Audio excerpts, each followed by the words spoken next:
This is CSM Learn's Board Education Series, the Governance Committee. Board committees are not just nice to have. They are a key part of governance, irrespective of the size of your school. CSM thinks of the Governance Committee as one of its mandatory 5 committees. It is the only committee that has only board members.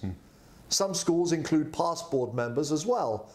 And we think actually that's a good way to keep former board members who have a lot of school knowledge and experience involved and connected to the school. To be on the Governance Committee is as challenging as any other committee on the board. For sure.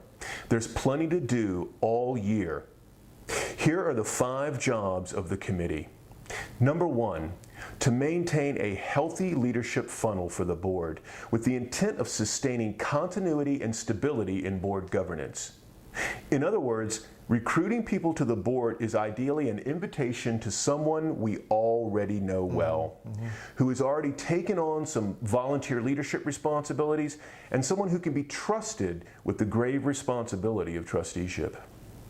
Yeah, that trust is so important. Number 2, to profile, invite, educate, and steward new trustees to the board. Bringing them in, just the first step. Ensuring that they continue to build on their volunteer leadership knowledge is critical to the success of the board. Because it sustains the collective memory of the board. Because it integrates the new members into the questions and thinking at the board level. Because it ensures that they become effective colleagues of those already on the board. Leaders never stop growing. Yeah. Number 3, to educate the board on an ongoing basis in the strategic role and function. There can be significant complexity in the board's work during any given year, and also significant challenges in the relationship of the board members, who are often parents to the rest of the community. Ongoing education makes board members comfortable with addressing those challenges and in communicating as a public person.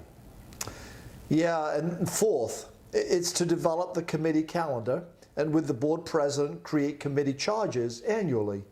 Governance also develops the jobs and responsibilities, therefore, for the other 4 committees of finance, head stewardship, building and grounds, and philanthropy. This means that the whole of the volunteer leadership is aligned with the board's strategic plan and strategic financial management. That's a beautiful thing. To hold board committees and the board as an entity, as well as each individual trustee, accountable for their stewardship of the school. This should be self-evident. Even though everyone is a volunteer, everyone is still as accountable for their tasks with the same seriousness we place on the professionals in the school. For sure. The Governance Committee, therefore, is like a shepherding committee. The members of the committee care for the board and the other board committees. And their success is obvious when the board and those committees function well and effectively. It's a great place to serve. This is CSM Learn, wishing you governance wisdom as you recruit, train, and charge your volunteer leadership on behalf of your children.